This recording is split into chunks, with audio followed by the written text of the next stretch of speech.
Hey, it's Mark Nolan back in the DEI garage, and I've got a big sheet of this black underhood thermal acoustic liner here.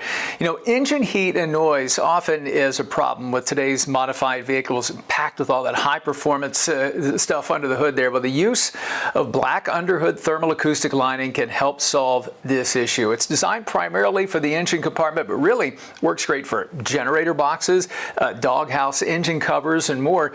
It'll greatly reduce the heat and the noise. That's what we're trying to do here, and you can trim it to shape pretty easily, and it peels and sticks right into place. Anybody can install it. Textured black finish, cooler hood surfaces, protects your paint as well, reduces engine noise for quieter passenger compartment too, and great replacement for missing or damaged original hood liners, and we've all seen those.